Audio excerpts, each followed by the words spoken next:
जुल्म मत करो, बद्दुआ मत लो किसी की। बुजुर्गों ने बयान किया, अपनी किताबों में लिखा, एक बुढ़िया थी और वो बुढ़िया की एक झोपड़ी थी, उसने झोपड़ी में रहती थी।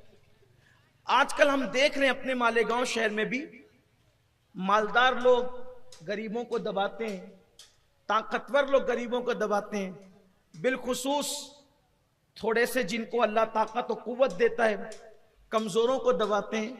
लेकिन मैं लोगों से ये कहता हूं कि कमजोरों को दबाने में कोई कमाल नहीं है, कमजोरों को उठाना कमाल। उठाने वाले बनो, गिराने वाले मत बनो। याद रखना, गिरा के कभी सुकून नहीं मिलता, हमेशा सुकून उठा के मिलता।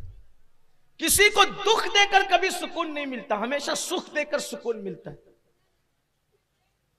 बुढ़िया थी, उसकी छोटी सी झोपड़ी थी।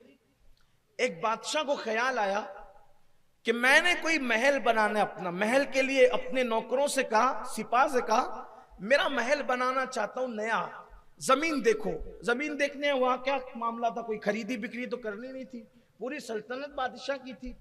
उन्होंने एक जगह का इंतखाब किया, जगह मुंतखब हो गई, महल की संगे बुनियाद रख दी गई, महल की तामीर भी शुरू हो गई, महल बन भी गया। महल बन गया जंगल में, तो जंगल में तो मंगल ही हो गया। जब महल बन गया तो किसी चापलूस ने, क्योंकि लोग कहते हैं ना शाह से ज्यादा शाह के नौकर जो डेढ़ होशियार होते हैं, तो ऐसे ही होता है। चमचे बड़ा खराबा करते हैं, चमचे इर्द गिर्द के लोग बड़ा खराबा करते हैं। अल्लाह की अमान मांगिए। पहली बात तो चमचे रखिए ही मत।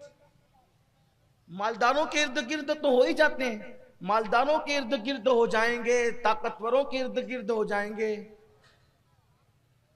अहले इल्म के इर्द गिर्द हो जाएंगे। जरूरत नहीं है, जरूरत नहीं है। इसलिए कि कुदरत ने हाथ दिया, हाथ का इस्तेमाल कीजिए।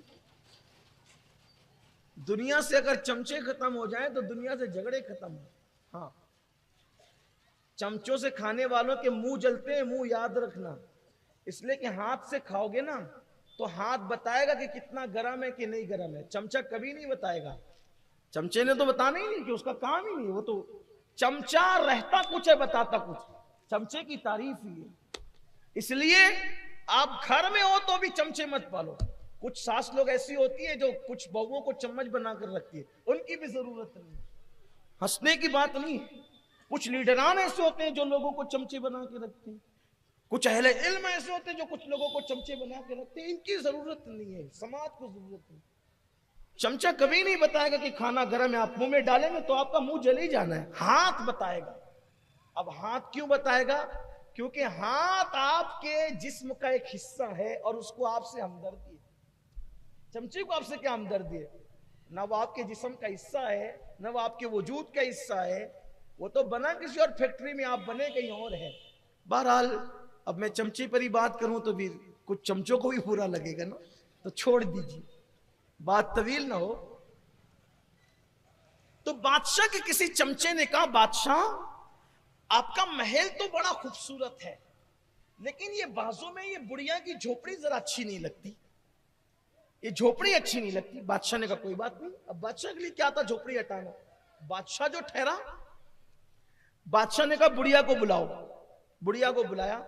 कभी ये झोपड़ी की जो तुम्हारी जगह छोटी सी झोपड़ी है, इसको खाली कर दो, इसकी जगह जहां तुम चाहोगे हम तुम्हें जमीन दे देंगे, वहां झोपड़ी बना लेना।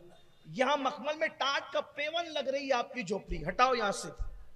बुढ़िया ने कहा बादशाह मेरी जिंदगी के जवानी से लेकर अब तक का वक्त मैंने गुजार दिया इस झोपड़ी में, मेरा दिल लगा है, मैं बूढ़ी हो गई हूं, बहुत दिन में जी नहीं सकती, मैं बहुत दिन नहीं रहूंगी, थोड़े दिन बर्दाश्त कर लो। अब मैंने खरीदा ये जगह, मैंने किसी जगह पे कब्जा नहीं किया है, मेरा हक है इस जमीन पे, इसलिए थोड़ा बर्दाश्त कर लीजिए, मैं मर जाऊंगी फिर सब आप ही का होगा, मैं ये जगह छोड़ के नहीं जाऊंगा। बादशाह ने कहा कोई बात नहीं, चलो जाओ ठीक है। अब वो तो चली गई। उसके चमचों ने फिर वर्गलाया कि ये अच्छी नहीं लगती, ये काम करो, ये बुढ़िया कर क्या लेगी। याद रखना, हर जुल्म करने वाला ये सोचता है कि ये कर क्या लेगा, वो कुछ नहीं करेगा, वो कमजोर है, वो कुछ नहीं करेगा, लेकिन उसका जो रब है वो बहुत ताकत वाला है, ये मत भूलना कभी। जुल्म करने वालों को ये कभी मत नहीं भूलना चाहिए कि इंसान कमजोर है, मगर उसका रब, उसका खुदा बहुत ताकत वाला है, वो बहुत कुव्वत वाला है, वो बहुत गैरत वाला है।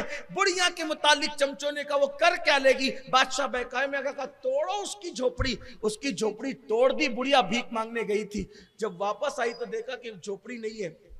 सोचा कि मैं कहीं गलत, बूढ़ी थी, गलत जगह तो नहीं आ गई, लेकिन फिर कहा कि अरे इसी के महल के साए में तो मेरी झोपड़ी थी।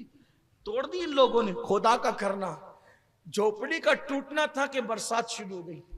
बरसात हुई, ऐसी ठिठरी वो बुढ़िया, और रात पूरी उसने सर्दी, कड़ाके की सर्दी में गुजारी। और उस सर्दी के बाद उसको आया गुस्सा, और गुस्सा आया, वो कर क्या सकती थी? दिल से फरियाद निकली, आसमान की तरफ निगाह उठी, मौला मैं यहां से गई थी, तू कहां था? उसके मजलूम के, अल्लाह के रसूल अलैहिस्सलाम फरमाते हैं, मजलूम की दुआ और अल्लाह रब्बुल इज्जत की इजाबत में कोई पर्दा नहीं होता। इधर मजलूम के मुंह से दुआ और बद्दुआ निकलती है, और उधर इजाबत इलाही से टकरा जाती है। अल्लाह अकबर। क्या हुआ? क्या हुआ? कि मैं नहीं थी, तू तो था, और मैं कमजोर हूं, मगर तू कमजोर नहीं है। मैं किसी इंसान से नहीं, बल्कि मैं तुझसे इंसाफ चाहती हूं। बस इतना कहना था, तुझसे इंसाफ चाहती हूं। एक जलजला आया और बादशाह समेत पूरा महल जमीन के अंदर धंस गया। ये बद्दुआ का नतीजा, ये बद्दुआ का नतीजा है।